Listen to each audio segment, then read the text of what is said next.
Hi everyone. Today I'd like to share an ethical dilemma I experienced while working as an activity coordinator at a non-profit organization serving individuals with disabilities.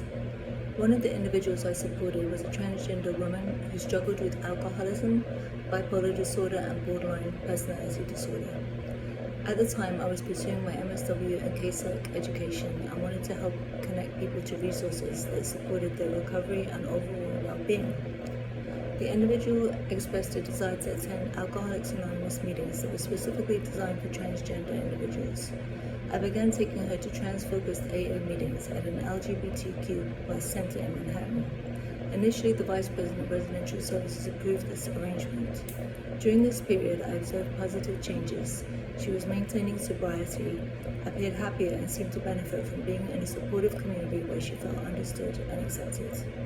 However, after some time, the Vice President changed her position and instructed me to stop taking the individual to these meetings.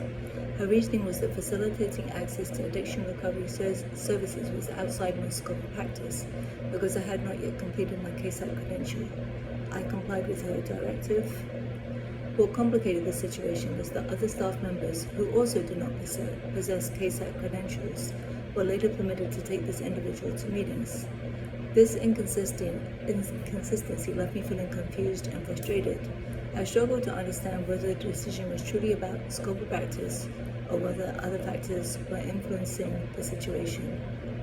At that point, I faced an ethical dilemma. Should I continue taking the individual to the AA meetings because I believed they were benefiting her, or should I follow the directive of my supervisor and organizational leadership? The implications of either choice felt significant. If I disobeyed my supervisor, I risked disciplinary action and potentially getting in trouble. If I obeyed, I worried that I might be neglecting my responsibility to advocate for the well-being of the person I supported. This dilemma caused me to pause because two important professional obligations seem to conflict with each other. On one hand, social services professionals are expected to follow agency policies and maintain professional boundaries. On the other hand, we are called to advocate for the best interests of the people we serve. The NASW Code of Ethics emphasizes the importance of client well-being, self-determination and advocacy, National Association of Social Workers, NASW 2017. Similarly, the Direct Support Professional Code of Ethics states that our primary allegiance is for the people we support. At the same time, ethical practice also requires us to recognize the limits of our professional roles and responsibilities. Ultimately, I chose to obey the Vice President's directive because I wanted to stay working for the company. Looking back, I still struggle with whether that was the right decision. Eventually, I became so uncomfortable with the situation that I left the organization. Recently, this individual contacted me and shared that she had been hospitalized and diagnosed with liver failure. Hearing that news was heartbreaking.